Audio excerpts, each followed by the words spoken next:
Le 25 novembre a eu lieu la soirée Les Jeunes Rockers ont du cœur, au relais de l'amitié à Durenbach.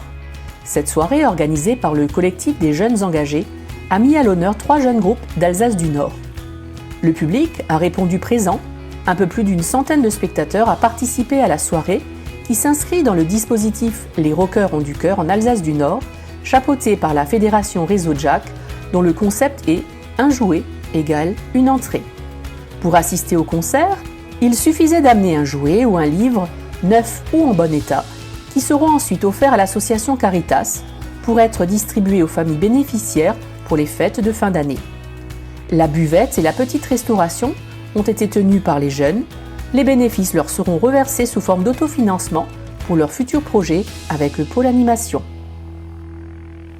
46 jeunes engagés ont pu participer à une initiation aux gestes qui sauvent, délivrée par les pompiers de Wörth. Cette initiation a été organisée par l'équipe d'animation de la communauté de communes et a été très appréciée par les jeunes. Samedi 2 décembre, 42 jeunes de la section sportive volley du collège MacMahon ont assisté au match professionnel où Simon Reurig, ancien de la section sportive, a joué et gagné avec Tourcoing. Cette sortie a été organisée dans le cadre du label Terre de Jeux 2024. Les périscolaires de Durenbach et Egenay ont ouvert leurs portes après les vacances de la Toussaint. Sur Egenay, les enfants disposent de 2 salles d'activité, une salle de repas, une salle de motricité, une salle de sieste, une cuisine, des bureaux et des sanitaires. Le bâtiment est mutualisé avec l'école maternelle de Egenay.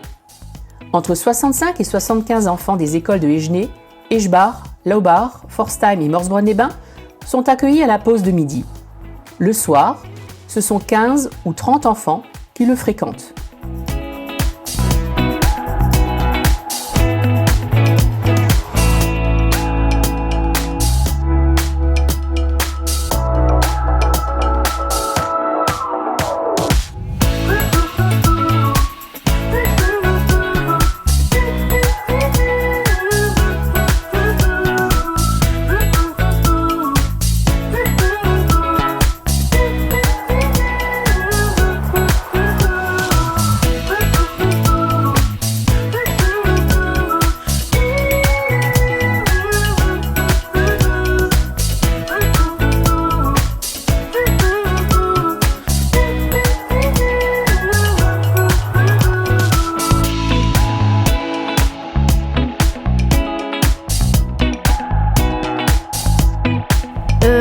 J'aime bien comme il est plus grand que l'autre péri et aussi que oui, c'est plus spacieux et tout, qu'on peut faire plus de choses alors qu'à l'ancien péri on pouvait moins faire de choses. Sur Durenbach, les enfants disposent de 2 salles d'activité, une salle de repas, une salle de sieste, une cuisine, des bureaux et des sanitaires.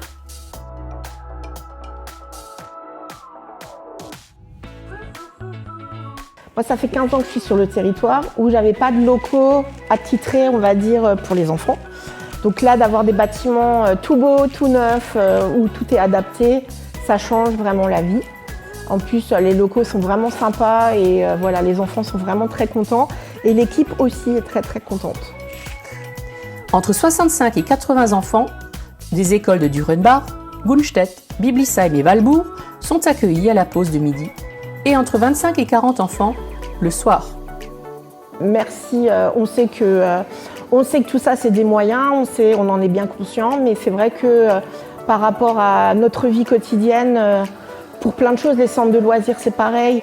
Avant on devait tout déménager, maintenant on a tout sur place, on n'a plus besoin de prendre de camionnettes pour emmener le matériel d'un endroit à l'autre, tout est sur place. Donc rien que pour ça aussi c'est vraiment chouette. Avec près de 2600 visiteurs, le festival a été un véritable succès. Ils ont pu venir à la rencontre d'une trentaine de créateurs de points comtés et près d'une centaine d'exposants. Plusieurs expositions ont émaillé le parcours qui menait les visiteurs de la maison rurale aux salles communales, en passant par l'église ou les ateliers. En 2024, 2 temps forts sont annoncés. Du 15 au 17 mars, le printemps des pelotes, salon de la laine et du printemps, et du 24 au 27 octobre 2024, rendez-vous pour la 19e édition du festival Point de Croix et Broderie. À Lembach, une vingtaine de charbonniers de tous âges ont bouté hors des terres de Fleckenstein les derniers gobelins et autres sorcières. Ils préparent ainsi activement la mise en place du nouveau parcours Château des Défis 2024 qui ouvrira au printemps 2024. 8 communes du territoire bénéficient d'une campagne de thermographie réalisée par le service France Rénov' du PETR de l'Alsace du Nord. L'objectif est de prendre des clichés des façades des maisons à l'aide d'une caméra thermique pour repérer les fuites de chaleur sur les logements. Les habitants concernés pourront être gratuitement conseillés sur des travaux d'amélioration thermique. Les communes concernées sont Diefenbach, Dürrenbach, Eschbach, Gersdorf, Gunstedt, Langensulzbach, Preuchdorf et Wörth. Certains quartiers ont été spécifiquement ciblés, d'autres campagnes suivront. Le 25 novembre a eu lieu à la mairie de Haguenau la restitution du projet de coopération internationale entre 7 collectivités alsaciennes, dont la communauté de communes, et la ville de Botuporá au Brésil. La soirée a été l'occasion de faire une rétrospective sur les actions. Un ouvrage sur les pratiques agroécologiques des 2 régions a été édité en français et portugais et constitue un beau témoignage de cette riche expérience humaine. Le projet se poursuit avec l'envoi d'un volontaire français à Botuporá sur la question des déchets. Muito obrigado à tous les partenaires.